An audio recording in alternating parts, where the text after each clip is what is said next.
Happy Tuesday. I can't believe that we just said, we were thinking we'd get in here at 2 o'clock on a Tuesday and there would be maybe 2 people left here still at the conference. So I'm glad to see that so many of you have stuck around, and thank you for joining us.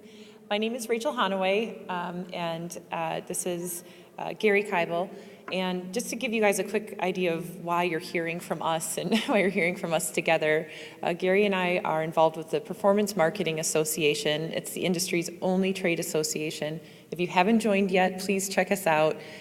We're attempting to champion the voice of affiliate marketers and performance marketing, and it's a great opportunity to have a seat at the table and be part of decisions that are made, standards that are set, and information that's published about performance marketing. If you have any questions about that, feel free to ask either Gary or myself. I'm currently the I'm currently the board of directors president of the PMA, and Gary is our general counsel.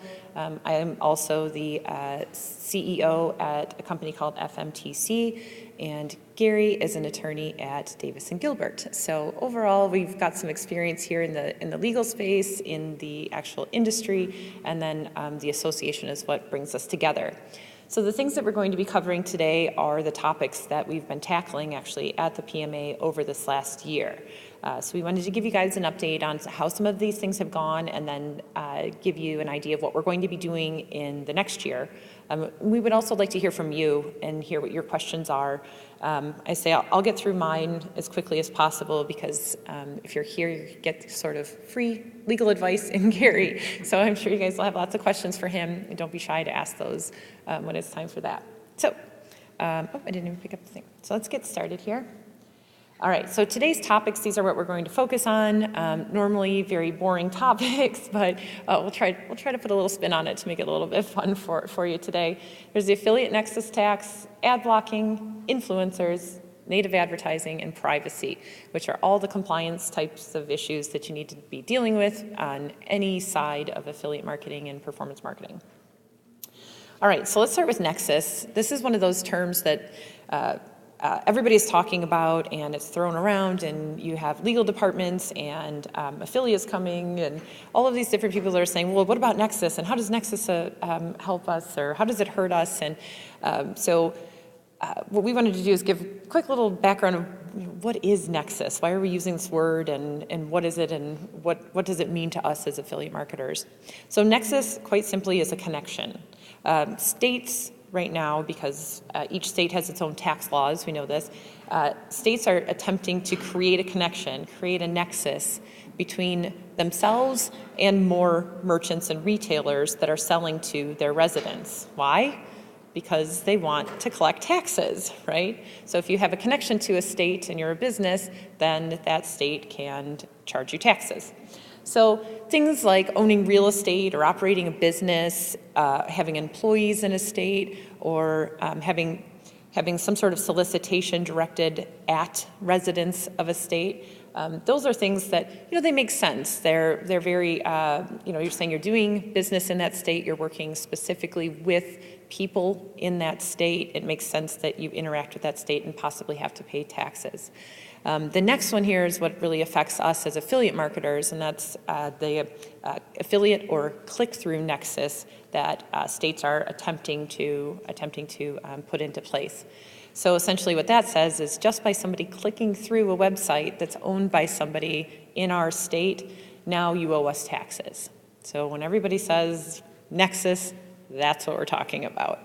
And for anybody on any side of the affiliate marketing in the affiliate marketing game right now, that's something that obviously can throw up some flags. Then we need to know, where are all of our affiliates? Where's their traffic coming from? Who are they selling to? Where are their consumers? Where are we shipping things?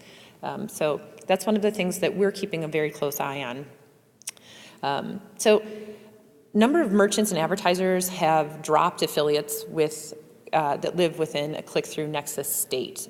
Amazon is one of the biggest examples of this. Everybody knows Amazon. Anytime there has been a case of nexus laws passing in a state, Amazon very quickly drops the affiliates in those states. And you can see with the 3 examples that I have there, The first one was in 2011, the next one's in 2013, and the last one's there in 2016. So this is a long process, and it's definitely a trend, and we can see that this is happening. Amazon is basically saying we can't pay taxes, either we're not willing to do it, or we're thinking that's not a fair practice, or we don't have the means to track it properly to stay compliant, so it's easier for us to just cut those affiliates out. And anybody that's been an affiliate and has lost their Amazon account knows that that's something that's pretty difficult to deal with. So this is something that not only Amazon does, but other merchants are doing, and legal teams that don't fully understand Nexus. Their first instinct, and Gary can probably nod along, if they don't know it well enough, they say, let's keep ourselves clean, let's just get rid of that.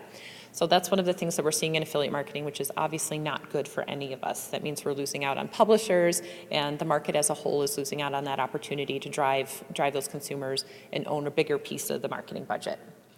The other thing that we're seeing is that affiliates are specifically targeted while other platforms aren't. So Google is not necessarily targeted for a PPC click-through campaign that's happening between two different entities in other states, but an affiliate somehow is part of that chain. Same thing with ad networks. Ad networks aren't necessarily counted in this, but affiliate networks are. So again, something that we thought we really need to keep an eye on. So who has click-through Nexus? This should be somewhat aggravating. It aggravates me. So these are all of the states that have established some type of click-through Nexus. They say if you have affiliates in these states, you need to track their sales, and you're going to pay us taxes on them.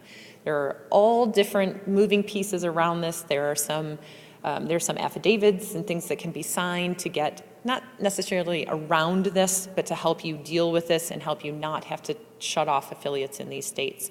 In some states, there's not great opportunities to work around it, but they have very specific compliance that has been laid out that you can read through and follow and keep your affiliates in those states.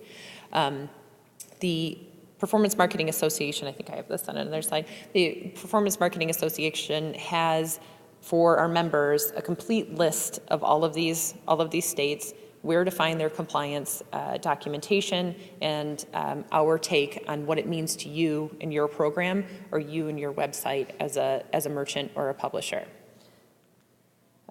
So here's the list of states where this has been on the table, and the PMA has been involved in some of these disputes.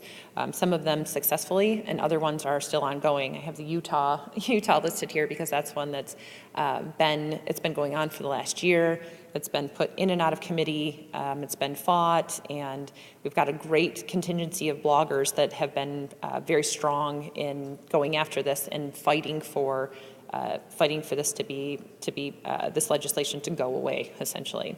So these are the other states where this has been on the table. So obviously this is something that is it's big. This is something that states are looking at, and one state passes something, and the next state is going to say, hey, what about that? So this is not going away. So what's being done about it? So there are several different pieces of federal legislation that have been proposed over the years. There was the Marketplace Fairness Act of 2013, and just this past year there were two pieces, the Online Sales Simplification Act and No Regulation Without Representation Act. We've done write-ups on both of these at the PMA website. You'll find them on our blog. They're available for everybody to look at to give you an idea of what each of these proposed acts have in there for us, maybe not so much for us. But the PMA as an association, we have supported the idea of a federal solution so that we are all on one level playing field instead of trying to do this state by state. We think it makes the most sense for us and all of our members. There are a couple of the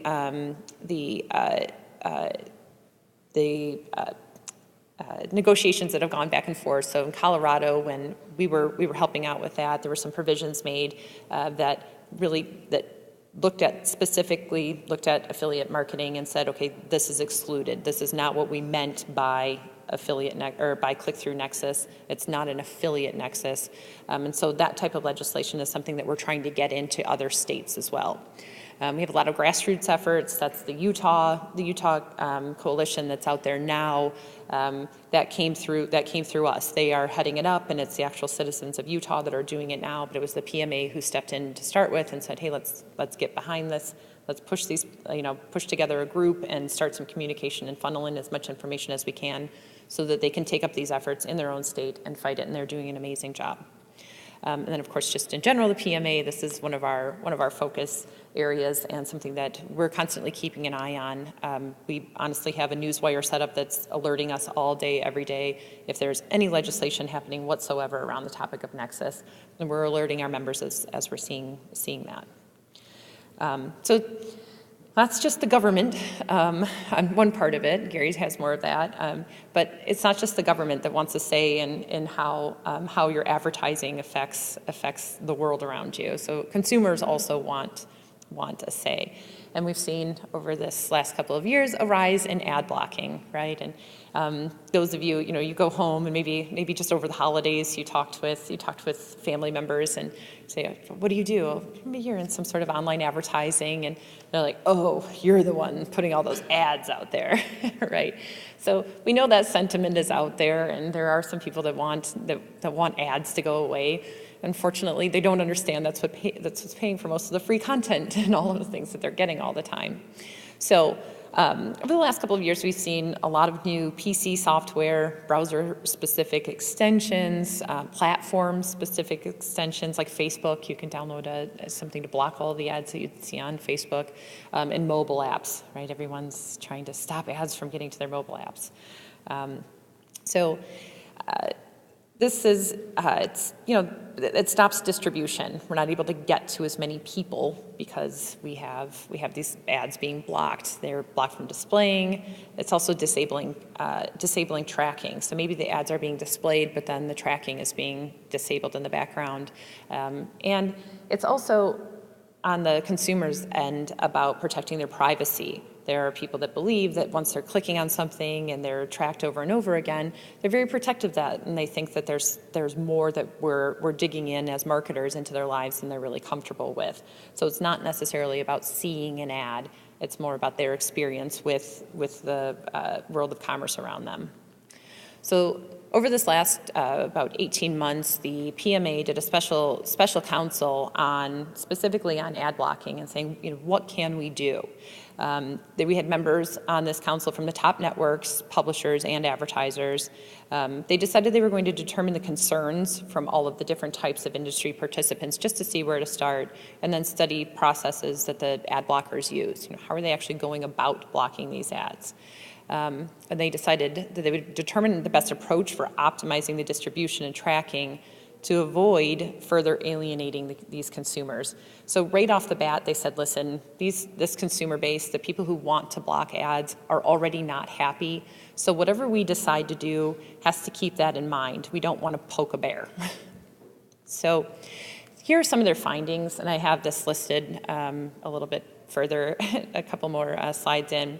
So there really is one major source. There are several, but there's one major source of whitelisting and blacklisting in the ad blocking space.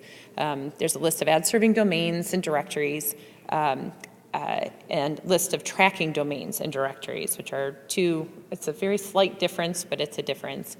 And these are this easy list. There's a moderated forum for updates and discrepancies. And I can say the first time I saw this and checked it out, I was a little bit nervous. I had that, this is going to be, lots of flames and lots of bad information and people just arguing with each other in this forum, and we're going to have, sort of the haters ruling everything. But it's actually really well done. The moderators are very professional. They're not looking for disparaging information. They're not looking to call people out. They just really want to get an idea of who's serving ads, how they're being served, and working to help the people who don't want to see those ads not see them. So I think it was very professional for, quite honestly, a grassroots effort. So this special council decided on an approach to mitigating the risks associated with, the effects associated with ad blocking. So the first thing that they said was, listen, we need to accept this. This is going to happen. As an industry, as marketers, we can't come out, there's not enough money, there's not enough effort that we can put behind it to say we're going to stop all ad blocking from happening. That's not going to happen. So we accept that this is there. We respect the wishes of those consumers who do not want to see the ads. So we self-report.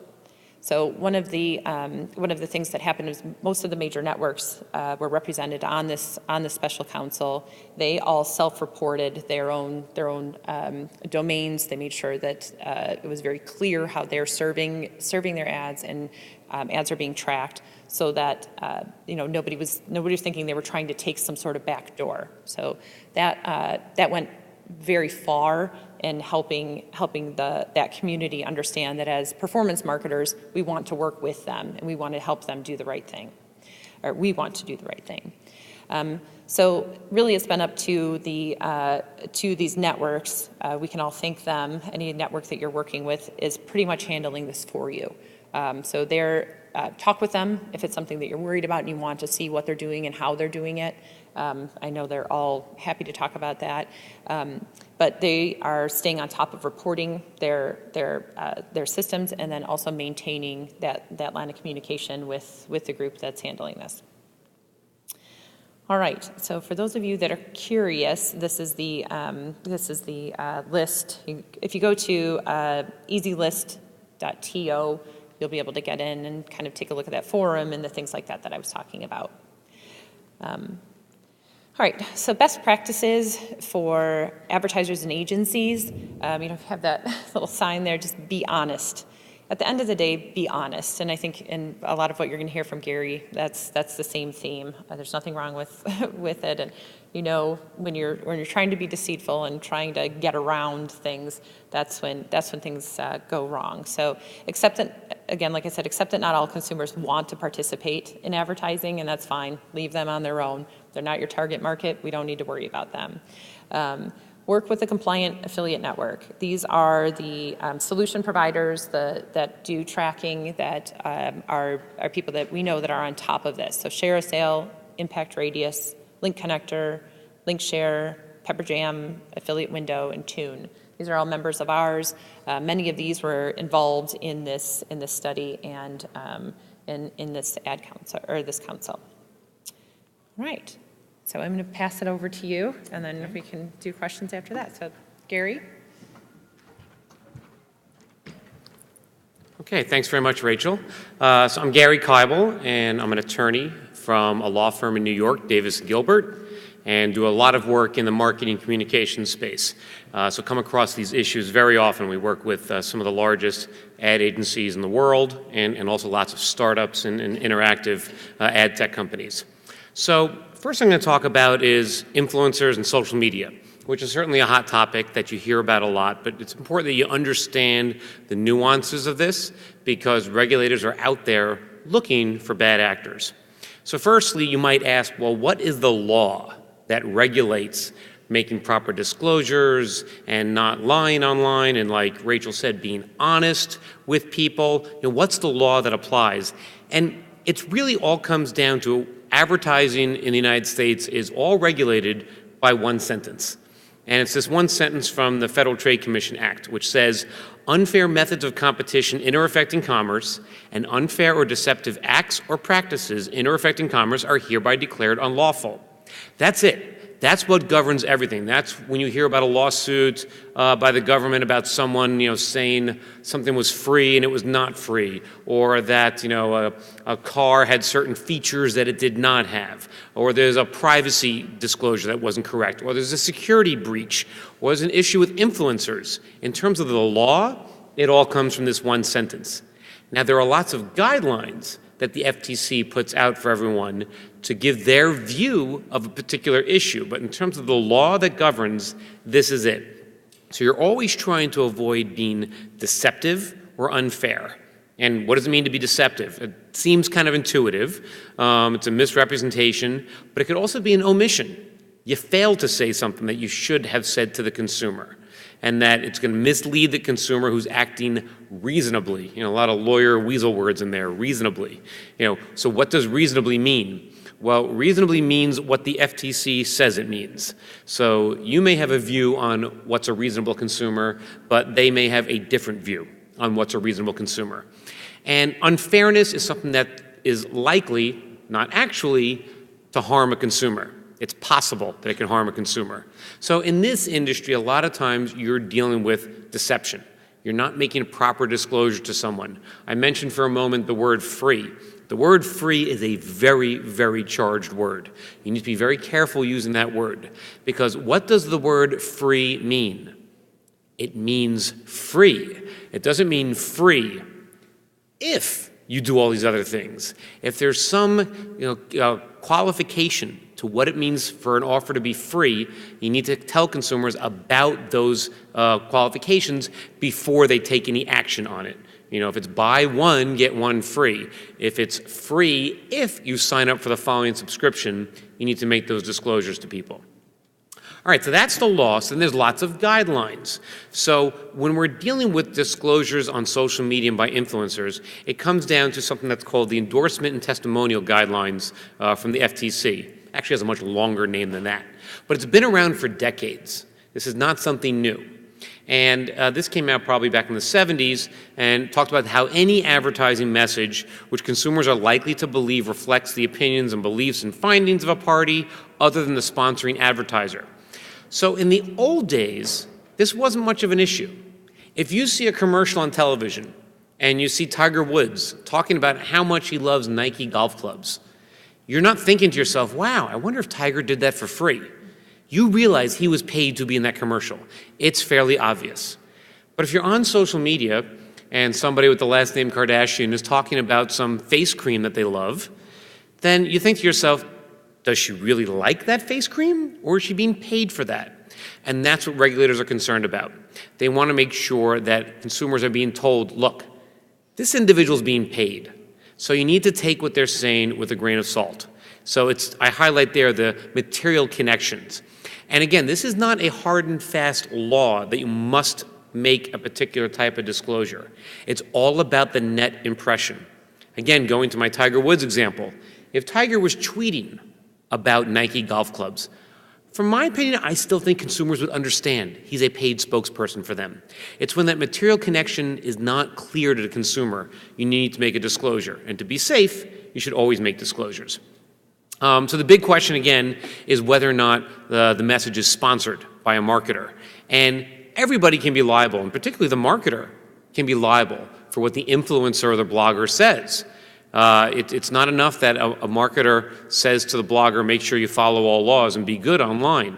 The marketer should be monitoring what people are doing online. They should take corrective action if someone's doing something wrong. If you're running a program and you have influencers in your program, you should be monitoring what they're doing. And if they're not following the law, they're not following your guidelines, you need to take action. Discipline them, kick them out of your program, do something, because the liability can come back on you. It's not going to be enough if a regulator comes knocking on the door to say, that wasn't me, that was the blogger, I just pay him money. That's not enough. You got to make sure that you're monitoring the people you deal with. And it's everyone in your network. It's a word-of-mouth marketer, an influencer. It is celebrities, and it's employees. If you have employees online talking about how great your products are when they work for you, regulators would say they should make a disclosure too. Because why are they saying the products are great and the services are great? They're saying it because either their boss told them to, or they have a vested interest in the success of the company. Again, the point being that their statements may not be their honestly held beliefs. One interesting thing that came up, the FTC always puts out FAQs when they have new guidelines, because people have very specific questions. And there are very lengthy FAQs on everything, from canned spam and endorsement guidelines and everything. FAQs are very, very helpful. One interesting thing came up was about the Facebook like button. So when you click the like button, you can't make a disclosure. So if you were paid by a company or you're an employee of the company and you go and you click like on their posts, is that an incentivized action, and how can you make a disclosure? This is one of those areas where the FTC sometimes cops out a little bit, and they don't give us an exact answer. If you dig into the FAQs, they say that you should work within the means of the technology or platform you're dealing with. So they're basically saying, figure it out. So if you're on Twitter, they're saying, we know you only have 140 characters, you need to figure it out. If Facebook does not give you a feature to click like, then you need to consider whether or not you should be having your employees click like. So how do you make a disclosure? There's no magic to it. And again, there's no specific law that requires a particular type of disclosure. It's the type of disclosures that regulators like and don't like. So an acceptable disclosure, if you were giving an influencer free products, you would just want them to post online, the company gave me this product for free, or to try. If you're an employee, just say, I work for the company. That's fine. It's not acceptable to have these disclosures hidden inside a legal link or about us or something that's going to require the user to take some other action to find the disclosure, because we all know the truth. No one's going to click those links. No one's going to go and read those legal disclosures or about. So you need to have the disclosure front and center. If this was on Twitter, FTC and regulators understand you have limited real estate, so you can't say, the company gave me this product to try for free. That uses up all your characters. So you can use a hashtag.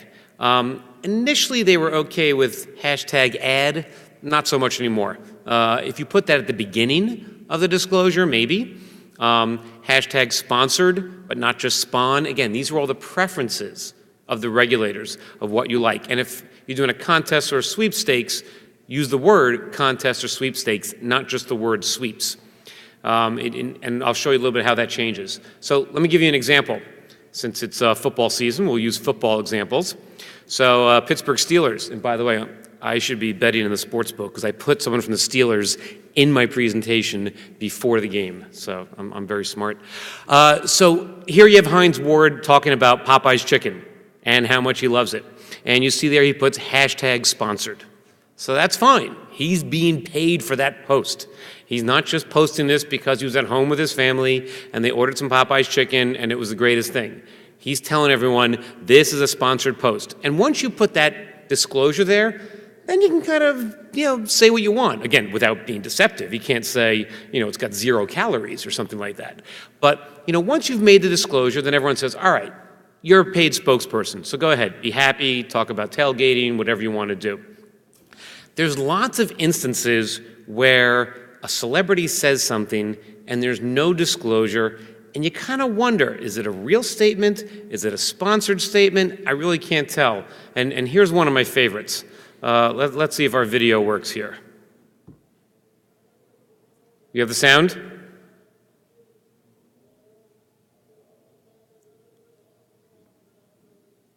we try it again? Is the sound working? Okay.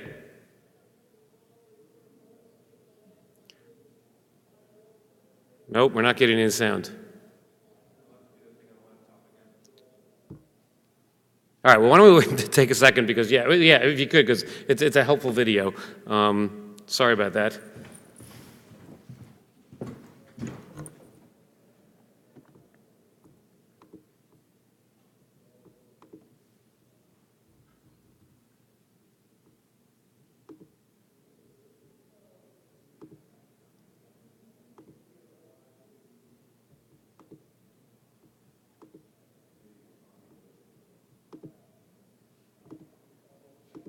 All right, just play it, then we'll hop back into the presentation. I'll just play it right if it's on the screen. I got a couple of priorities first. I want to go kiss my wife and my kids. I want to go, hug my family. I'm going to drink a lot of Budweiser tonight, Tracy. I promise you that. Okay, sorry, you're not seeing the video. Yeah.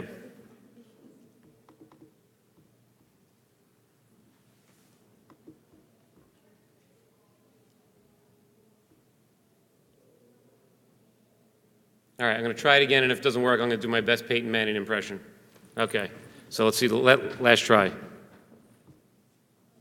Oh, you can't see it. So basically what he was saying, this is right after the Super Bowl last year, and this really happened that Peyton Manning was on the field, and the reporter comes up and interviews him and says, hey, you just won the Super Bowl. How do you feel? And he's like, well, this is great. I'm going to go home. I'm going to go to the stands. I'm going to kiss my wife, kiss my kids. And he goes, and I'm going to drink a lot of Budweiser tonight. And everybody in the marketing industry was like, whoa, where did that come from? And here were some of my favorite things. A tweet here from someone who worked at Budweiser and says, hi, Internet. For the record, Budweiser did not pay Peyton Manning to mention Budweiser tonight. We were surprised and delighted that he did. And I like on the right there, the view from Seinfeld there says, Budweiser marketing executives right now. Because just out of nowhere, he threw it out there. And Budweiser insists they did not pay him for it. It was not a paid promotion. He just decided to do this on his own. Turns out the Manning family owns a beer distributorship in New Orleans. So you wonder why. But there was no enforcement action. But we'll see what whoever wins the Super Bowl this year decides to say from the 50-yard line. So let's talk about contests. Contests, everyone wants to do contests online and sweepstakes. And I talked about the hashtag that you use when you do a contest. That should be the word contest or sweeps. This all started from a promotion that was from Cole Haan. Cole Haan had a promotion called Wandering Soul, where they encouraged people to post pictures to Pinterest of images that they liked and with Cole Haan shoes, and the winner for the best image would get a $1,000 shopping spree. And the FTC didn't bring an enforcement action. They brought what's called a closing letter, just basically giving their view. And they said, we believe that when participants' pins featuring Cole Haan products were endorsements of the Cole Haan products, and the fact that the pins were incentivized by the opportunity to win a $1,000 shopping spree would not be reasonably expected by consumers who saw the pins. So even though a user was just looking at pretty pictures that their friends may have posted online, because the friend was incentivized to post the pretty picture, that's a contest, and you need to have a disclosure there so that people can understand why you're posting the pretty pictures. It's easy, again, to make a disclosure. Here's a Chipotle one. Hashtag Chipotle wedding sweepstakes. One for Esurance. Hashtag Esurance sweepstakes. Again, just make the disclosure, and then you can have a lot of your marketing talk and promotion to get somebody into the contest. There have been lots of enforcement actions in this space. How many of you are familiar with this target, Machinima? People familiar with that? Fascinating company. That there is an entire industry of watching people play video games online. Not just playing video games, but watching other people play video games. And people have these YouTube channels where they post videos of themselves playing a video game and saying how great at it they are. And they have millions of people watching these videos. Xbox had hired some of these influencers to promote their products, but didn't make a disclosure that they were paid or had gotten free products. So the FTC brought an enforcement action. Another one with Lord & Taylor. Lord & Taylor had hired a social media agency to help them to promote.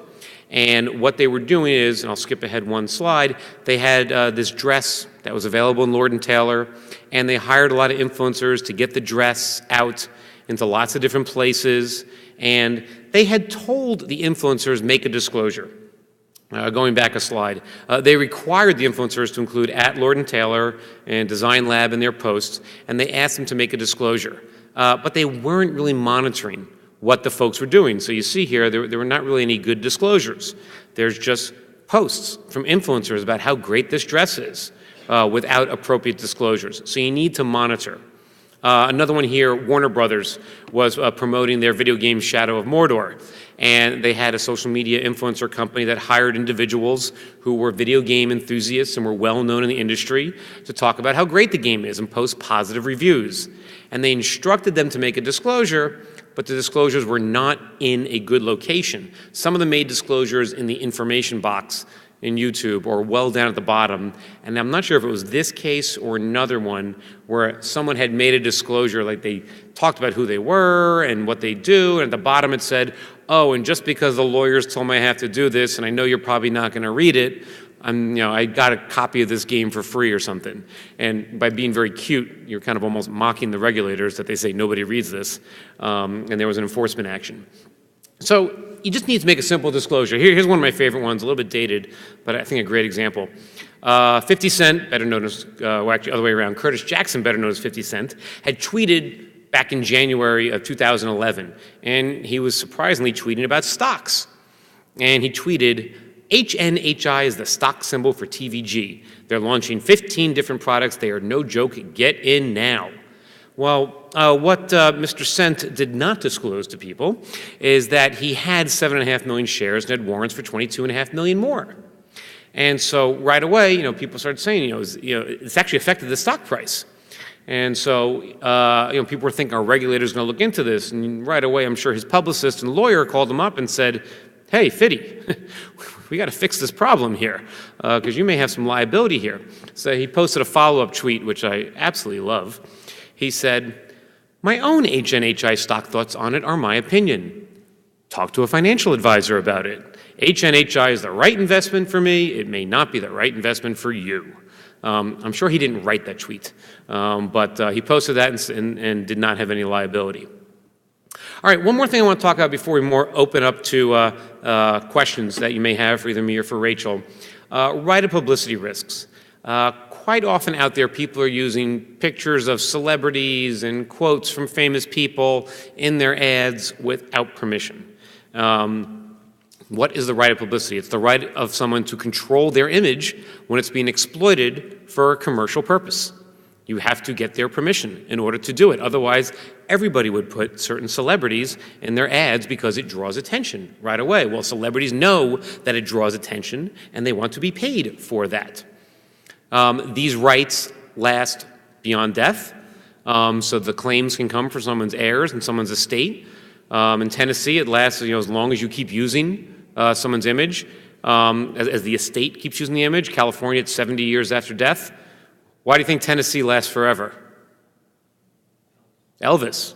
Yeah, the Elvis estate went to their state regulators and said, we make a heck of a lot of money off of Elvis's name, and so we want the right of publicity to last forever. Actually, after Prince died, the family was pushing for Minnesota to change their right of publicity laws as well, to have them last forever there as well, because there's a lot of money. And, you don't have to see someone's face, someone's face can be down, and, my 6-year-old insisted I put dabbing into my presentation. So, you got Cam Newton there, you don't have to see his face. And, it doesn't have to be the biggest celebrity in the world, a celebrity who's, kind of a B-list celebrity. Could be anybody, it could be someone who was, an incredibly strong, powerful hulk of a human being, or it could be the guy in the yellow t-shirt on the right. So what happens if you make a mistake here? Well, this was a great case by Michael Jordan. It's kind of hard to read the ad there. Anyone from Chicago area? So Jewel Osco is a very well-known supermarket chain in the Chicago area. And after Michael Jordan was inducted into the Basketball Hall of Fame, they put this ad in Sports Illustrated. And it says, a shoe win after NBA championships. Congratulations. It's a congratulations ad. You don't see Michael Jordan's face. You don't see his image. You see the sneakers with the number 23. And they were just saying congratulations. They were just being nice to Michael Jordan. Well, of course, why were they saying congratulations to Michael Jordan instead of Joe Nobody, who, scored, 5 points on his high school basketball team? The reason they were congratulating Michael Jordan because it draws attention, and you want to have celebrities in your ad. And so Michael Jordan sued, and he sued for $10 million because he said, I charge a lot of money for my name in an advertisement. And the store said, this is just free speech. We were just congratulating you. We said, congratulations. And Michael Jordan's folks said, no, this is not editorial free speech. This is an ad. You put me into an ad without my permission. He had initially lost, which we in the legal industry were shocked about. But then they appealed, and at a jury trial got $8.9 million in damages. And then instead of appealing further, the supermarket chain settled. Here's an example, and this type of thing happens all the time. Duane Reade, which is a big drugstore chain in New York where I'm from, they had posted this picture of Katie Hagel coming out of a Duane Reade store carrying Duane Reade bags. And it says, love a quick at Duane Reade run. Even Katie Hagel can't resist shopping New York City's favorite drugstore. So she wasn't too happy about this. And what happened was the picture was snapped by paparazzi. That's actually okay, because that's actually editorial use. And it was posted on a paparazzi website. Still kind of okay. But then someone from Duane Reade Marketing saw that and said, oh, what a great picture. Let's pull that picture and put it in our ad. And they didn't ask her permission. So she sued Duane Reade for $6 million. Now, a lot of things in this industry is always measuring risk, because some things are very risky and some people are very litigious and others are not. A female celebrity makes a lot of money off of cosmetics and beauty, and that's where they want to be. So being shown in an ad coming out of the discount drugstore carrying bags is not what they want, because it can affect their value. So she sued, and of course it's settled, which is what happens with most cases. Some celebrities jumped in. Piers Morgan said, hi, Duane Reade. Unlike Katie Hagel, I'm very happy to be photographed coming out of your excellent store, and feel free to tweet it. Here was one that was an interesting situation. So a couple years ago, Red Sox win the World Series. They go to the White House, as baseball teams often do, and as they were giving the president the jersey, David Ortiz grabs out his phone and says, hey, let's do a selfie, impromptu moment. And he takes a picture with the president. Then a few minutes later, the picture appears on Samsung's Twitter feed, because it turns out David Ortiz is a paid spokesperson, a paid social media spokesperson for Samsung. And there was no disclosure about that, and the White House was none too happy about being ambushed into an ad. One last example, and then maybe we'll move on to more questions. Sofia Vergara was doing this new treatment, which a lot of folks and celebrities in Los Angeles said it's the great skin tightening treatment, and she took a selfie and posted it on Who Say. And then the company whose treatment she was using took the image and made it into posters and put it in their booth at trade shows, and she sued them for $15 million. Now, here it is, she took a picture of herself actually using the actual product, and the company then retweeted and used that photo that she put out to the world and shared it publicly. But there's still a right of publicity issue. Even if the celebrity is using your product and decides to tell the world they're using it, they haven't agreed to be part of your ad. Now, I've shown lots of examples when things go wrong. People always say to me, Gary, I see this stuff all the time. People do this left and right. There can't be lawsuits every day over this. And it's true. I talked about the level of risk. After Leonardo DiCaprio won the Oscar, a lot of very major brands tweeted out congratulations to him. And they, of course, did not get the rights from him. And he would have had a very valid right of publicity claim. But he didn't bring the claim, because there was a big moment in the Oscars, and he just kind of went with it. So sometimes you got to manage the level of risk. Last thing, in native advertising, sorry I have another very good video, but we're going to skip over it. Native advertising is one of the hottest things right now in the advertising world, and it is basically trying to integrate the advertising materials into the editorial content, so that, as Rachel was saying with ad blocking, people are trying to avoid the ads. It becomes very hard to avoid the ads. I don't think it's going to work, but I'm going to try anyway. But let's see, let's give it one more shot. No, it is not working. So native advertising is the new buzzword in the industry, but it's not a new thing. Going back to 1968, the FTC brought an action against a magazine that had integrated ads into the articles in the magazine, and tried to pass it off as editorial, and the FTC said that's not appropriate. So what is native advertising? It's sponsored stories, promoted tweets, branded newsrooms, all this stuff, BuzzFeed, lots of it. And what needs to happen is you need to have an appropriate disclosure, so that they are promoted stories. Here, these are on CNN by one of the major native advertising companies, Outbrain. And that's to be distinguished between the content that's from CNN itself and the promoted stories.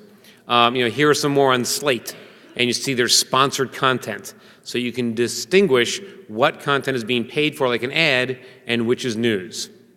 The FTC, as I mentioned before, often issues guidelines about this stuff, because again, it's all going back to that one sentence from that one law. There's no new native advertising law. But one of the big things they said is disclosure should be placed in front of or above a native advertising headline. It's that same theme. Don't bury the disclosures. Don't hide them. You want to make sure the disclosures are very clear. Another few things I highlighted there, it should be as close as possible to the native ad. And for a video ad, it's got to be on the screen long enough to be noticed, read, and understood. And if you have, say, a 20-minute promoted video, putting it at the end of the video is not going to be sufficient. It's got to be before. Again, it's all about the consumer. You just want to get that very simple message across to the consumer. This is an ad. Get ready. Here we go. So the final tips I'll say is, when you work with influencers and folks in this space, do your due diligence. Make sure that, they are following best practices. Have policies in place. You want to tell them, here's what we expect of you. Here's the type of disclosure we expect of you. You should always have a written contract with anyone you work with in business. You want to educate all your people, your employees, your influencers, and your policies, and then monitor. You got to look. You can't just sign the great contract, give them a great disclosure, and walk away and think that you're protected. You got to look at what they're doing, monitor it, and if you see something bad, take action. And then when the regulators show up and complain, they actually like that story that you went out and monitored. It's not going to be one strike and you're out, generally. If you've done a good job and have good controls in place, they're going to understand it's not perfect as long as you do things to control the process. Okay, with that, Rachel and I are both available for any questions you might have. So we have a microphone up front here. And one last thing I'll mention is I also have down at the front there by Nate some little handouts of legal advice and tips for folks in the industry, so you can grab those as well. But we're happy to take your questions now if you have any.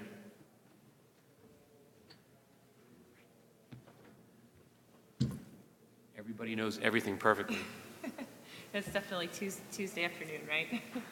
Really, any questions? This really is a good opportunity. Gary's been doing practicing law here in this space, and that's a rarity. So if there are things that you've kind of been wondering, now's your chance to ask. And if not, we are welcome to hang. We'll hang around here. Happy to chat with anybody that wants to come up separately. Again, little flyer down there if you want it. Other than that, thank you very, very, very much for hanging around second to last session on a Tuesday. Thank you.